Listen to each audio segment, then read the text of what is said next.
Добро пожаловать, друзья, на канал Фактограф. Сегодня мы расскажем вам о необычных вещах, которые когда-то использовались в качестве валюты. Мы расскажем вам, как люди обменивались товарами и предметами, которые нам сегодня кажутся странными и дикими. Вы узнаете, где вместо денег использовали камни, ракушки, соль, какао-бобы и даже зубы животных. История денег полна удивительных фактов и неожиданных оборотов. Готовы узнать больше о том, какими необычными средствами обмена пользовались наши предки? Тогда не упустите шанс окунуться в захватывающий мир экономических открытий. Пристегивайте ремни и вперед! В увлекательное путешествие в прошлое. Камни Раи. Пожалуй, самой твердой валютой в мире были камни Раи. Эти большие каменные диски с отверстием посередине делали из известняка. В Микронезии на острове Яб они использовались как предмет обмена и торговли. Поскольку на экзотическом острове не было золота и других ценных ресурсов, эти камни добывали в карьерах на острове Палау, а затем перевозили на Яб.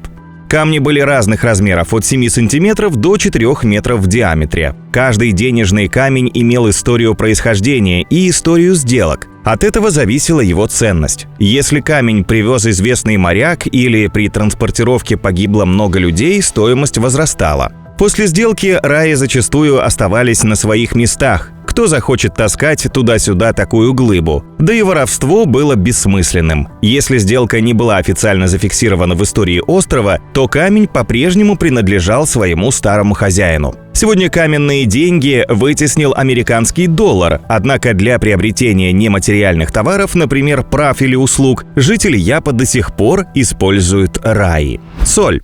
Поваренная соль сегодня есть на каждой кухне, но в древности она считалась редким товаром. Благодаря своей высокой ценности соль была удобным средством расплаты за товары и услуги. Она сыграла значительную роль в развитии ранних цивилизаций. Например, жители Эфиопии ценили соль больше, чем золото. За соляные слитки можно было купить не только вещи, но и выкупить невесту. В 2200 году до нашей эры китайский император Юй Великий солью уплатил первый зафиксированный в истории налоговый платеж. У древних римлян соль была настолько ценна, что ее давали солдатам в качестве оплаты за службу. Даже английское слово salary, что переводится как «зарплата», произошло от латинского слова salarium, которое означает «соль». Кроме того, археолог Хизер Маккилоп пришла к выводу, что соль могла использоваться в качестве платежного инструмента у индейцев майя в классическую эру в период с 300 по 900 годы нашей эры. Ракушки каури. Ракушки вместо монет? Серьезно? Вполне. Необычная валюта была распространена в регионах с выходом к Индийскому и Тихому океану. Раковины морского моллюска каури особую популярность имели при расчетах в Китае в ранние периоды истории государства, примерно 3500 лет назад. В те времена они были фактически единственной валютой. Для этих целей ракушки подходили просто идеально. Они были легкими, относительно прочными, небольшими по размеру, и к тому же их было удобно носить с собой. И более того, благодаря специфической форме и отличительной текстуре такие деньги невозможно было подделать. В качестве денег каури использовали не только китайцы. Некоторые народы, как корейцы, японцы и жители Судана, жившие вдоль Индийского океана, вплоть до 1900-х годов расплачивались ими, покупая продукты питания. Археологи обнаружили доказательства того, что ракушки применялись как деньги, по крайней мере, с 1200 года до нашей эры. Как ни странно, даже сейчас они все еще используются в некоторых отдаленных частях мира. Металлические прутья. Как побороть коррупцию? Придумать громоздкую и непрактичную валюту, чтобы ее никто и даром не хотел. Один из законодателей античной Спарты, Ликург, так и поступил. Он провел ряд реформ, после которых Спарта стала использовать в качестве денег тяжелые железные прутья длиной в 2 метра. Они были настолько тяжелее монет, насколько железо было дешевле серебра. Литург стремился создать равное общество с прозрачной финансовой системой, где преступления ради денег не будут иметь смысла. Но к чему же это привело? Можно сказать, что своего он добился. Желающих продавать что-то за эти деньги не нашлось. Воровство истребилось, и спартанцы вернулись к натуральному обмену. Кроме того, ученые считают, что первыми деньгами в мире были серебряные прутья. прутья. Расплачиваться ими начали шумеры в Месопотамии примерно 4500 лет назад. Согласно древним клинописным табличкам, первым стандартизированным платежом были именно эти стержни из чистого серебра, имеющие одинаковый вес и размер. Чайные кирпичи. В Древнем Китае существовала практика использования кирпичного чая в качестве замены денег. Кирпичный чай был изготовлен из сушеных чайных листьев, которые подвергались специальной обработке и прессованию в форму кирпича. Это позволило сохранять чай в течение длительного времени и облегчало его транспортировку. По традиции, на чайных кирпичиках изображали китайские иероглифы или наносили уникальные узоры и рисунки. Использование чая вместо валюты было распространено в Китае в течение многих веков, вплоть до 20 века. В XIX веке чайные кирпичи стали применять в качестве валюты не только в Китае, но и в России, Тибете, Сибири и Монголии. Их обменивали на товары, а в крайнем случае можно было использовать для заварки чая или медицинских целях. Оплатить налоги, купить продукты, приобрести барана или вылечить простуду. Все это можно было сделать, имея в запасе несколько чайных брикетов. Какао-бобы. В древние времена деньги могли быть не только громоздкими и неудобными, но и вкусными. Первыми, кто вырастил деревья какао, были майя, одна из древнейших цивилизаций на американском континенте. Они обменивали какао-бобы на еду или одежду. Кроме майя, ацтеки также платили какао-бобами за необходимый товар. Например, в 13 веке 4 какао-боба пришлось бы заплатить за тыкву, а за раба 100. Ценными, подобно золоту или серебру, какао-бобы стали из-за трудностей, связанных с их выращиванием и процессом получения. Тем не менее, находились хитрые мошенники, которые умудрялись подделывать шоколадную валюту. Они опустошали драгоценный боб, а затем заливали внутрь глину для придания ему веса. В начале 19 века какао все еще оставалось платежным средством в государствах Центральной Америки, особенно в Никарагуа. Но спустя полвека монеты, завезенные из США, вытеснили какао из повседневного денежного обращения. Но все-таки здорово было. Лежишь себе и ждешь, пока твои наличные буквально вырастут на дереве.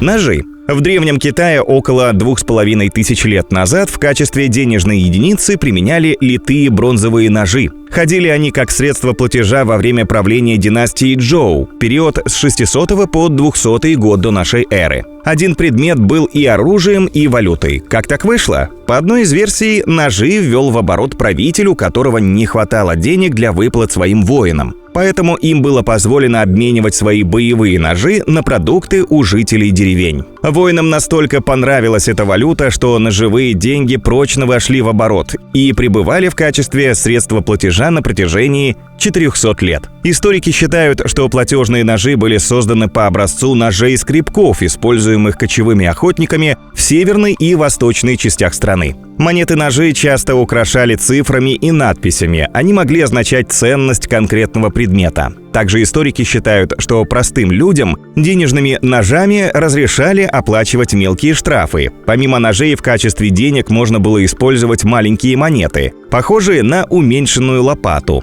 Они имели четырехугольную форму с лунообразным острым краем и полой ручкой, в которую можно было вставить черенок. Бусы вампум. Первой валютой коренных жителей Северной Америки были бусины вампум. Это традиционные бусы ручной работы, сделанные из белых и пурпурных раковин, брюхоногих и двустворчатых моллюсков. Когда европейские поселенцы прибыли сюда в XVI веке, они обратили внимание на то, что ожерелья из раковин были священными и ценными для коренных американцев. Хотя сами коренные жители не признавали ожерелья из бисера деньгами, но они охотнее делились столь необходимыми припасами, если им в обмен предлагали вампумы. Присоединились к этой негосударственной денежной системе и колонисты. Туземные бусы стали официальной валютой Новой Англии на период с 1637 до 1661 года. Затем британская корона решила, что пора заканчивать этот каламбур с бусами и запретила хождение вампума, попутно начав поставки в Америку достаточного количества монет. Тем не менее, в Нью-Йорке вампум оставался официальным платежным средством вплоть до начала 18 столетия.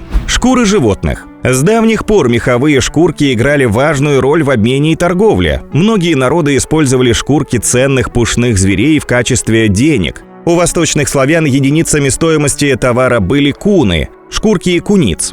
В частности, куны в качестве валюты использовали жители Киевской Руси. Ими платились подати, взимались различные налоги, штрафы, рассчитывались между собой простые люди и купцы. Современная наука предполагает, что кунами называли иностранные монеты, попадавшие на территорию Древней Руси, с купцами. Однако в письменных источниках говорится о взимании дани и штрафов черными кунами, белыми виверицами, кунами шерстью и ветхими кунами. Странные характеристики якобы серебряных монет, не так ли? А вот если предположить, что куны не монеты, а шкурки зверьков, то все встает на свои места.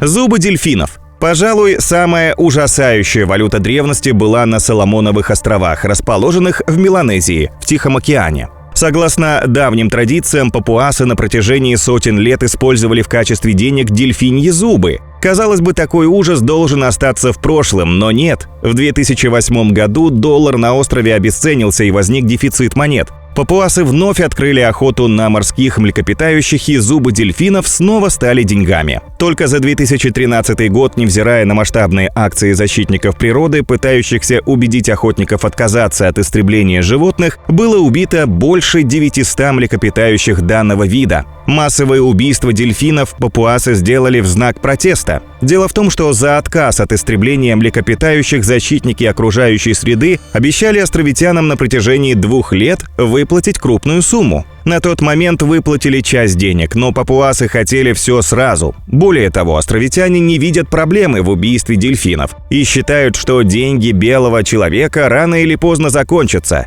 а зубы дельфинов – никогда. А вот так люди использовали в качестве денег едва ли не все, что попадалось под руку. Как говорится, отчаянные времена требуют отчаянных мер. А какая древняя валюта впечатлила вас больше всего? Делитесь с нами в комментариях.